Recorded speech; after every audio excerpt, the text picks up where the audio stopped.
All right, what's happening, fam? L.A.R. movement still moving. Half truths, half truths, whatever, about black men. I've been having a few conversations with a few people online on a few of my videos or other people's videos. And I find it people are accustomed to saying things about black men and them not being black men that make no damn sense if you're a black man. One of them was, the old feminist rant about black men used to leave their families high and dry back in the day. So how black men get treated currently is karma for that. And while there's some truth to that statement, I had to point out, some of those guys didn't just leave. Some of those guys left, and you're right about that. Some of those guys left, maybe got killed. You didn't talk about that part. And some of those guys, how can I put this? Left because they can't get into an argument or confrontation or conversation with a woman or a discussion and them not call the cops as the trump card, and the guys decided not to come back because they got tired of being tested. But nobody talks about those parts. That's just a half truth, right? And then I had to respond by asking, since you're just going to go with that half of the truth, that black men just were notoriously leaving and not coming back, are you going to talk about the black men who were taking care of kids that they thought were theirs during that same era, or the ones that willingly took care of kids that weren't theirs in the same era, whether it be someone widowed, actually left, or got ran off? See, those brothers get no credit. That's why I say these are half truths about black men. Now, ran across another person who was like, black men don't take care of their kids. That's why they got all these kids running around, these single mother households. It's true, it's a lot of single mother households. But there's also a CDC story about who actually is the more active figure in children's lives, and guess who that winds up being? Black men. Whether they're the ones taking the kids to school, picking them up from school, going over homework, doing activities, just staying in their lives via technology. They're the ones who spend the most time with their children above all other groups. Now that seems kind of weird, seeing that most other groups have more of an intact family structure, but but on the flip side of that, nobody talks about all of the hurdles that some of these black men have to go through, or us black men, not those, like us black men have to go through when even trying to interact with our children. So are you going to be truthful the whole way, or just covering your point?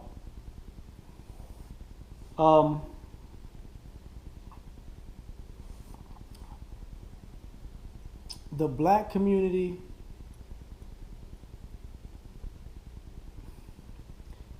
is crumbling because of the lack of male leadership. Yeah, true. Half of it. It's the leaders that people chose to follow. They had options. You see, obviously, the church leaders, who are supposed to be the good guys, haven't led to any positive results. Obviously, the bad boys, I'm going to just lump them all together, who people chose, hasn't led into any good results. And obviously, the guys that people say need to fix the community are the guys who weren't the holier than thou church people who obviously did a horrible job, or the bad boys who were supposed to be the aggressive ones and the protectors of the community, and now it went to hell because of them. Like, obviously they didn't work with them either. But the guys that were considered the weak ones, or the less charismatic ones, or the ones that were just, you cool but you're not cool enough, those are the guys that's supposed to come back and fix the community. You see, that's a half truth. Because you pick those leaders. And the difference between the leadership and getting into leadership,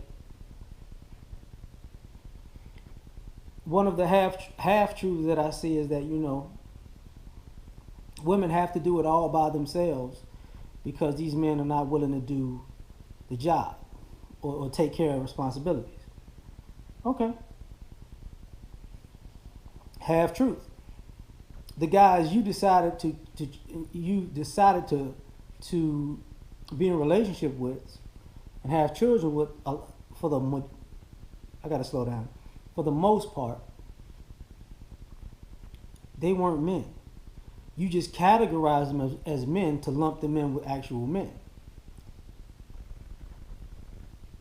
So you were able to piggyback and say what the men weren't doing when you were dating fuck boys, when you were having kids with fuck boys, when you were procreating with fuck boys. Like, it's not a big deal. Like, we see this. And that's why I call it a half truth, because the guys who you say should be the leaders and are men are the guys that you want to be insubordinate to. See, the whole community, and I'm not just talking about women, I'm talking about the whole black community, men and women as a whole, doesn't want to acknowledge the fact that when you actually meet a real leader, they're met with a wall of insubordination. But for some odd reason, they're supposed to lead you, include insubordination into the picture. No. If you're insubordinate, you got to go. If it's too many insubordinate people, the leader leaves. Let you figure it out. Because if you got it, if you got it like that, then you don't need a leader. But people don't want to speak that truth publicly. So the half truth out there is that, guys just ain't up for the job. No, the guys that you decided were the guys aren't up for the job. And the reason I said it is this. If the church was up for the job, and I'm using the church as an example because the church collects money every Sunday, 52 weeks out the year. You got regular church, regular churches that service the people. I got no problem with those people. They're pretty good people. You got those middle churches that, depends on the pastor's lust for greed. They may do some good, they may do some bad. That's a touchy situation. But then you got these upper class, I'm gonna call them upper class churches. You notice that these churches don't often say that they are putting kids through school or setting up business programs or setting up businesses using this church funds to employ people outside of the church. No, they don't say that. They don't say, oh, you know what, we just sent 2 kids to Stanford this year from the church. Thank you for all these weeks of tithes and offerings.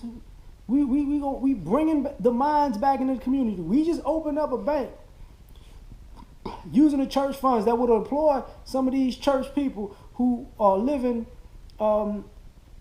in lower class or middle class or need a job. No, they don't do that. These bad boys and these drug dealers that y'all say are such good businessmen, you don't see, what business do they have? It fucking cracks me up. Man, these guys are smart businessmen. Well, what business? Motherfuckers don't have a diner, a movie theater, a skate rink. I don't give a fuck. Like, they don't have no businesses. They don't employ nobody. But you go with that half truth. And then the people that actually have to go out into the world outside of the black community and make build some kind of foundation, then why don't you come back to the community with all of us people who are trying to create a mutiny when you show up and help us out? That's fucked up. That's really fucked up to ask.